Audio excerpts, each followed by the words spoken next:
The Team Go Rocket event in Pokemon Go is coming today. So I want to make sure you guys do know exactly what tips and tricks to help you guys maximize this event in Pokemon Go. So welcome to the Training Club. Here we go.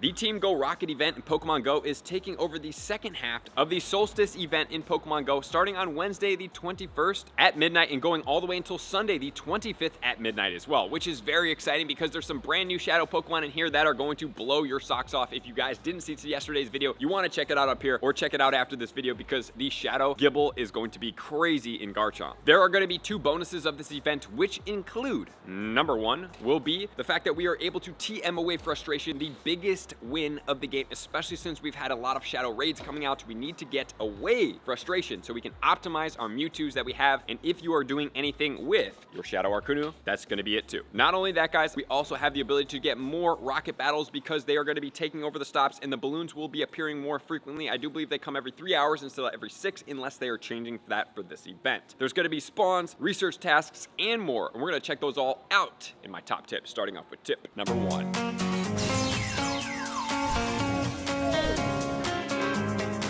Tip number 1 is going to focus on the new Shadow Pokemon that are making their way into Pokemon Go, which is going to be Shadow Geodude in the Alolan form, Shadow Leddyba, Hitmontop, Glameow, and the last one, my favorite, which is going to be Gible. Okay, so we have 5 brand new Pokemon making their way into Pokemon Go. As far as the Alolan Geodude going into Golem, unfortunately, it doesn't do anything too crazy over here. It's in and around the 200s in both the Great League, Ultra League, and the Master League. And I did see the Hitmontop like, oh my goodness, maybe we have a really optimal contender here, but unfortunately, we do not. Hitmontop in the Great League is better ranked at 105 in comparison to 157 in the Shadow form. In the Ultra League, 127 for the non-Shadow in comparison to 172 for the Shadow. I'm not saying that it doesn't hold its place and it couldn't be a really good spicy pick for a team, but it is not as good, technically speaking, as the non-Shadow for optimally basing tanky Pokemon and optimizing its movesets and its stats. And as far as those Pokemon, the last one is going to be Gible. So we did go over a complete video where we talked about the best Gible. If you guys want to check out the playlist, please check it out up here because Garchomp in the Shadow form is extremely impressive. I'm going to tell you guys right now, it's not quite as impressive in GBL, but the meta attacker standpoint, going after raid bosses with this Pokemon is very, very, very cool. So check that video out, which is going to lead us to tip number 2.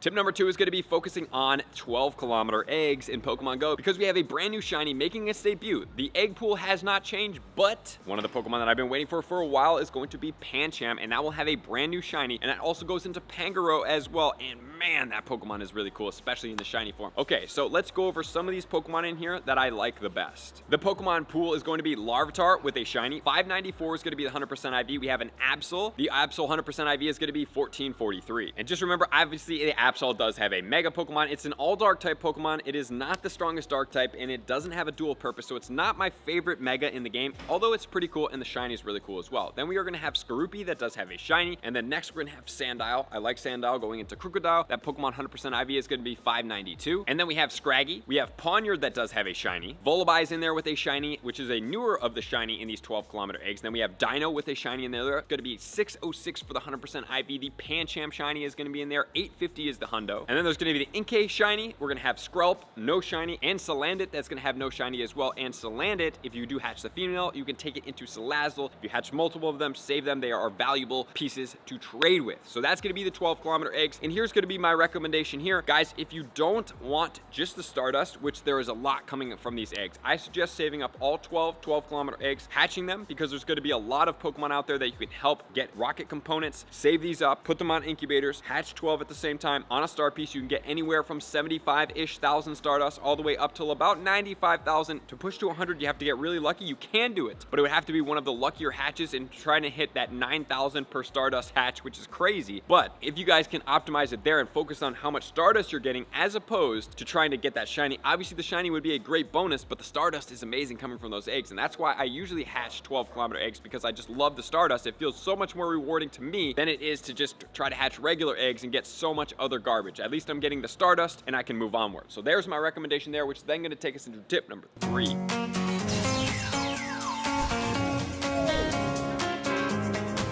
Tip number 3 is going to be all about TMing away frustration. So is all you have to do to find frustration in your bag is hit the @ and then type in frustration, and all the Pokemon with frustration will pop up. If you guys do want to see some of the top Pokemon to TM frustration away, you can check it out up here. Obviously, we just had Mewtwo come out in raid battles, so TM away frustration on all of your Mewtwo's right off the bat. And then obviously, if you have Mewtwo and you want to optimize it, you're more than likely going to need an elite charge TM on this Pokemon. Okay, so this is going to be a way to be able to help us here. Not only that, you're going to want to go through pvpoke.com if you have any type of shadow Pokemon out there. Obviously, if you follow my videos, I usually recommend which are going to be some of the better shadow Pokemon out there for PvP and for other things. As far as this, Garchomp, if you do get a shadow gible, I would highly suggest you guys TM away frustration as soon as possible. And then once you have that Pokemon, you will need an elite TM unless you wait for it for when we're able to evolve with Earth Power again, which I don't know exactly when that's going to happen. But to be safe, any of the top attackers, if you do have them, like any of the Hoenn starters, any of the Kanto starters, if you have any legendaries, you know, pretty much any Pokemon, even all of your shinies, even if they're bad, you might as well just TM away frustration so you have them optimized. That's what I go through. I just look through all my Pokemon real quick. I'm like, oh yeah, I'll TM away some Mewtwo's. Am I going to TM away all my Mewtwo's frustrations? More than likely not. What am I going to do with the Shadow Mewtwo's? We'll make a video on that soon. But with that said, guys, TM away frustration, let's get into tip number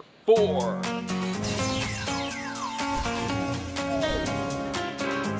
Tip number 4 is going to be all about the research, and we do have Giovanni, which is making its way into Pokemon Go with Shadow Regirock. Okay, Shadow Regirock is the last of the 3 that we do not have yet, and this is going to be what we do here. So if you guys didn't see my video where I talk about how to save your rocket radars, I highly suggest you watch that video up here. Basically what happens in summary is, for the research, you do not go past page number 1. If you go past page number 1, you will be forced to complete it. If you stay before page number 1 completion, it can even be all complete as long as you don't claim the entire page 1 and go to page number 2. You will be able to stack multiple of these researches, and you can keep going onwards, and you can get the new ones, because previously, unless they changed it, all you would have to do is complete the research. You would have to wait, and then you could only stock 1 radar, but somebody discovered that you could just not go past page 1, which is optimal. I really hope this stays as a feature in Pokemon Go, because it's a good kind of knowledge-based secret in the game that helps you optimize which shadow Pokemon are going to be best, especially now that they're in raid battles. You know, eventually all these shadow Pokemon will make themselves into raid battles as well. So let's check out the lineup for Giovanni. For Arlo, he's going to have Shadow Shiny aipom, which is going to be a normal type Pokemon, which is pretty easy to take down with most of our normal culprits that we do use, such as Lucario. The second tier is going to be Sharpedo, Mismagius, or Alakazam. So for those ones, obviously, you could use Lucario with a Shadow Ball and the Power-Up Punch, except for the Alakazam that will destroy the Lucario quite easily. And then Arlo's final spots is, as of right now making this video, it's unknown, but more than likely it's going to be Scissor. Scissor is double weak to fire, so you can take that down quite easily. Also with Magnezone, that's going to be weak to fire, so Reshiram, in my opinion, I really like the Reshiram. It does a massive amount of damage, and that's one of the Pokemon that I always use going up against Arlo. And then as far as the Alakazam, if you were able to power up the Lucario with the Shadow Ball as a second moveset, and you were able to get it off on that Alakazam with 1 or 2 power-up punches before, which might be a little bit hard because if it does hit you with 1 or 2 confusions, more than likely you'll probably be out. But if you can handle that, guys, you could take out the entire team with the Lucario. And then next we have Cliff's team, and Cliff's team is coming in with Aerodactyl in the Shiny Shadow. Okay, so I'm not the biggest fan of this Rocket Leader lineup, to be quite honest with you guys. Let me know what you guys think. So the Aerodactyl is pretty strong in the Rock category. The Mega is better. In the second spot, we're gonna get Gallade, or another Pokemon that is not be known during this video time, but then also more than likely it's gonna be Tyranitar. Could be Mamoswine, or also could be Dusknoir. So what I would suggest you guys do here, once again, to start off with the Lucario, or another Pokemon that does work here is going to be Melmetal. Melmetal is gonna be great for resistances, and it does get Rock Slide, so you are going to be able to go after this Shadow Aerodactyl with the Rock Slide and be able to do some damage on that. And then it also does have Power-Up Punch, and it does also get Super Power, but Super Power is going to make your Pokemon weaker, so only use that in select scenarios or if you're going to switch out of it. And then finally, we're going to have Sierra's team, and Sierra's team is going to be Shiny, Shadow, regular Geodude. Okay, so